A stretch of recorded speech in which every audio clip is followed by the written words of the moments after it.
बिस्मिल्लाहिर्रहमानिर्रहीम। अस्सलाम वालेकुम। मेरा नाम है मोहम्मद अम्मार रज़ा शाह। पिछले 2 सेशंस में हमने रेस्पिरेटरी डिज़ीज़ को डिस्कस किया। एक हमने ब्रोंकाइटिस डिस्कस की जो कि ज़्यादातर 40 से 45 साल की एज वाले लोगों को होती है। फिर हमने वो बेसिकली ब्रोंकाइटिस के अंदर क्या था, इन्फ्लेमेशन हो रही थी ब्रोंकाई और ब्रोंक्यूल्स की या रेस्पिरेटरी ट्यूब्यूल्स की। एम्फीसीमा में हमने डिस्कस किया कि जो लंग्स के टिश्यूज़ थे या एल्वियोलस के सैक जो थे वो जो हैं डिस्ट्रॉय हो रही थी, उनकी वॉल्स, उसकी वजह से एम्फीसीमा हो रही थी। अब आज के सेशन में हम क्लियर करेंगे निमोनिया। तो निमोनिया जो है एक काफ़ी सीरियस डिज़ीज़ है। इसमें भी सेम तकरीबन केस है जिस तरह एम्फीसीमा में उसकी वाल्स एल्वियोलस की टूट रही थी, तो इसमें भी डिस्ट्रक्शन होगी एल्वियोलस की वाल्स की या लंग टिश्यूज़ की, हम कह सकते हैं। तो निमोनिया जो है इसके अंदर बेटा पी जो है साइलेंट है। निमोनिया जो है इसके अंदर भी क्या होता है कि हमारे पास जो लंग्स हैं, तो ये हमारे पास ट्रैकिया जो है फर्दर डिवाइडेड है ट्यूब्स में, जिन्हें हम नाम देते हैं ब्रोंकाइटिस का। तो इसमें भी क्या होता है कि लंग्स के जो टिश्यू हैं उनकी डिस्ट्रक्शन शुरू हो जाती है। वो डिस्ट्रक्शन किसी वायरस की वजह से भी हो सकती है, किसी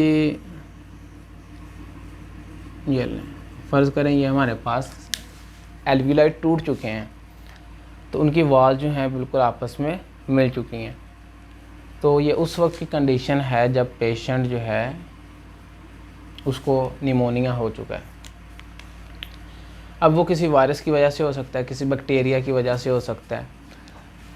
इन्फेक्शन तो हो गया। एम्फीसीमा भी सेम केस था कि वाल्स जो थी एल्वियोलस की टूट गई हैं, जो पिछले सेशन में हमने क्लियर किया था। लेकिन इसमें साथ पस भी बनेगी, इसके अंदर पस भी यूँ और फ्लूइड भी बनना शुरू हो जाएगा, जिसकी वजह से सरफेस एरिया अंदर और कम हो गया, गैसेस एक्सचेंज और कम होगी। और जब गैसेस एक्सचेंज बहुत ज़्यादा कम होगी तो पेशेंट को ऑक्सीजन नहीं मिलेगी, और जब उसे ऑक्सीजन नहीं मिलेगी तो बेटा उसका कलर जो है पर्पलिश होना शुरू हो जाएगा।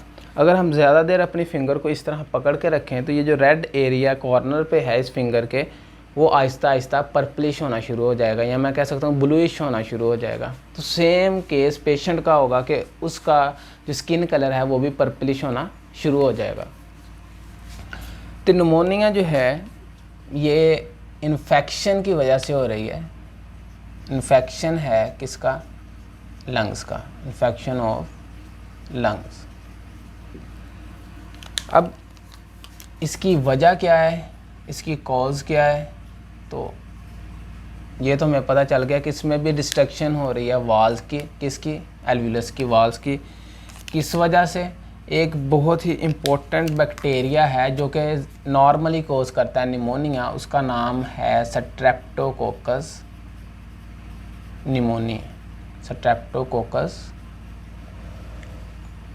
न्यूमोनी ये बैक्टीरिया है जो कि कॉज करता है हमारे पास निमोनिया। तो इसे अंडरलाइन कर लें क्योंकि साइंटिफिक नेम है, ठीक है। तो मेजर कॉज निमोनिया की यही है।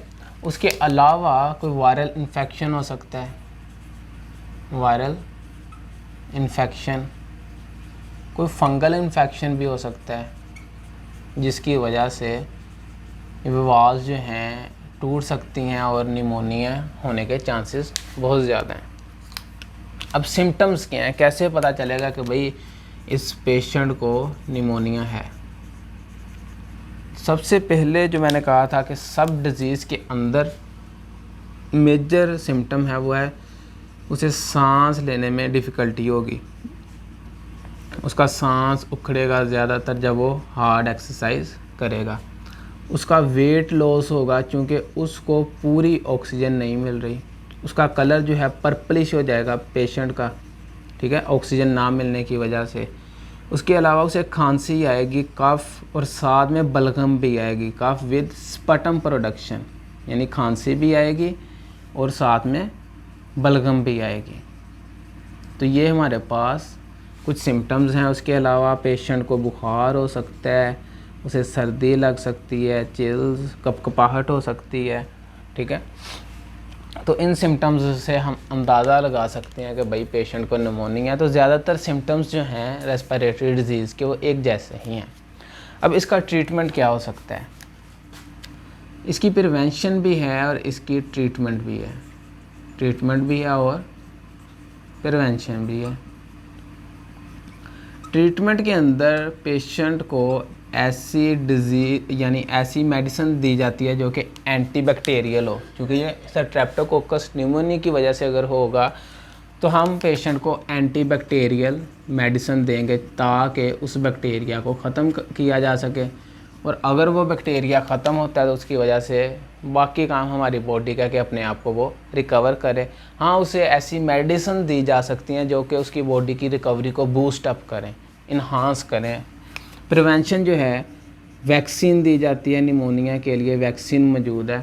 तो जब ये वैक्सीन नहीं होती थी तो 4 में से 3 लोग अक्सर निमोनिया की वजह से ही उनकी डेथ होती थी। अब ये तो हमने बात किया एक फेफड़े में। अगर दोनों फेफड़ों के अंदर निमोनिया होती है तो उसके लिए हम टर्म इस्तेमाल करते हैं कि भाई पेशेंट को डबल निमोनिया है। तो बेटा ये आज का हमारा सेशन था जिसमें हमने क्लियर किया कि निमोनिया क्या होता है, उसके सिम्टम्स क्या हैं, उसके कॉजेज़ क्या हैं, उसका ट्रीटमेंट क्या है। तो अच्छी उम्मीदों के साथ इजाज़त लेता हूँ। अल्लाह हाफिज़।